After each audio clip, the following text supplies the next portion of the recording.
आज दक्षिण पश्चिम बंगोपसागर रे गोटे साइक्लोनिक सर्कुलेशन सृष्टि होईची। यार प्रभाव रे काली सुधा एक गोटे लघुचाप सृष्टि होबार संभावना अच्छी।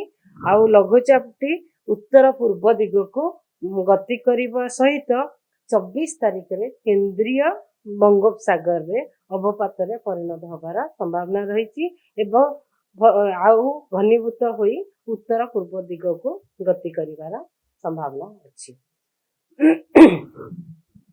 यह प्रभाव रे 21 तारिख ठू समुद्र अशांत होबार आरंभ हो जिवो। आउ 23 तारिख ठारू समुद्र मुख्यतः अशांत रहिबो एवं मत्स्यजीवी माननकु 23 तारिख ठारू दक्षिण एवं केंद्रीय बंगोपसागर रे 23 तारिख एवं 24 तारिख उत्तर बंगोपसागर रे न प्रवेश करिबा पई परामर्श दिया जाइछि। एवं समुद्र रे थिबा मत्स्यजीवी माननकु 23 तारिख पूर्वरु किंबा 23 तारिख रु उपकूल को फेरी आसिया पई मध्य परामर्श दिया जाइछि। आगामी 5 दिन जो पूर्वानुमान करा जाइछि फोरकास्ट करा जाइछि आगामी 5 दिन रे ओडिशा राज्य रे किछि स्थान रे घड़घड़ी बिजुली सहित वर्षा हबार संभावना रही। आज आगामी 24 घंटा रे मुख्य देखिबा को गले साउथ ओडिशा दक्षिण ओडिशा रे किछि स्थान रे घड़घड़ी बिजुली सहित वर्षा हबार संभावना रही। बिजुलीर प्रकोप टिके रहिबो सेति पई साउथ ओडिशा दक्षिण ओडिशा को ऑरेंज अलर्ट रे वार्निंग दिया जाइछि।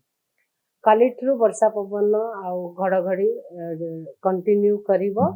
आउ 25 तारिख रे उत्तर ओडिशा रे किछि राज्य रे किछि जिल्ला रे वर्षा हेबा सहित गोटे दुटा जगह रे प्रबल वर्षा हबार भी संभावना रही।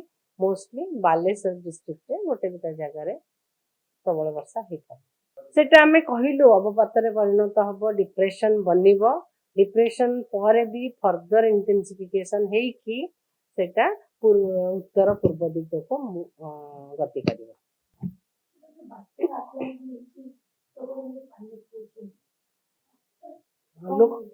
बात्या कथा साइक्लोन कथा एपर्यंत पाणीपाग विभाग किछि भी आंकलन करी नहीं और किछि भी कौनसी मीडिया रे भी पाणीपाग विभाग साइक्लोन विषय रे किछि भी इंफॉर्मेशन देई नहीं हबो कि न हबो। पाणीपाग विभाग कंटिन्यूअसली कही आସୁଛି कि डिप्रेशन बनी पारे सेटा को हमें ओडिया रे कहछु अवपात बनिबार संभावना रही 24 तारिख।